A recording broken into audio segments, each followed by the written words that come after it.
footballgameplan.com, where football makes sense. I'm Emory Hunt, the czar of the playbook, bringing you a 2010 NFL Draft special of the Carolina Panthers, their draft grades. Now let's just take a look at the list and see who the Panthers selected in this past weekend's draft.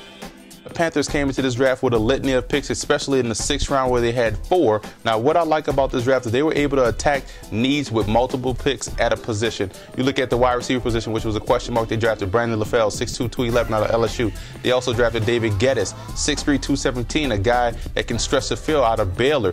You also look at Armani Edwards, an outstanding quarterback at Appalachian State, but he's going to move him to receiver. Quick guy, a guy that can also be versatile in a wildcat type of situation. So that is a key pick to address that need. You look on the defensive side of the football, Hardy, from defensive end from Ole Miss, a guy that should have been a first-round pick, but injury concern and kind of struggled with that, so he fell to the 6th round. Also, you look at Eric Norwood, a guy, had it not been for his speed, would have been a first-round pick.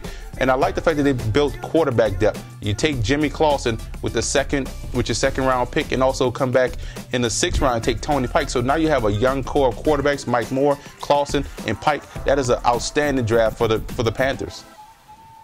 Key player in this draft, you have to go with Jimmy Clausen. They wanted him in the 1st round. He luckily fell to them in the 2nd. So they get their quarterback of the future in the 2nd round, a guy with tremendous athletic ability and all the tools. The question is, does he have character issues? But if he can go to any situation, this is the right situation. John Fox is a great coach, and he's going to get the most out of Clausen. You also look at Eric Norwood, a guy that's going to be an emotional, inspirational leader on that defense. A young guy out of South Carolina.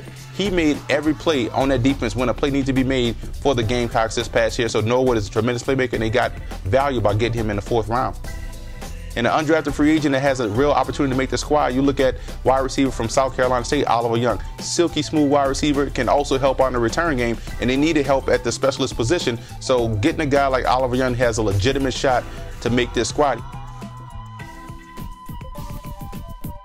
Is why take Brandon LaFell over more accomplished guys like Eric Decker out of Minnesota or Andre Roberts out of the Citadel, guys that went in the same round as LaFell. Those guys can catch the football consistently and can make plays after the catch. LaFell struggles a little bit with consistency, dropping a lot of easy passes, his mental lapses, as well as his work ethic has been questioned at LSU. But I understand that you have a guy in mind, you want your guy, you take him, but why take those guys over Eric Decker and Andre Roberts? That's the only question I have. But overall, I have to give the Panthers an A+ in this draft to address needs that they have on that football team with a lot of value picks without having a first-round pick is impressive. So the Panthers get an A+ in my draft grade book.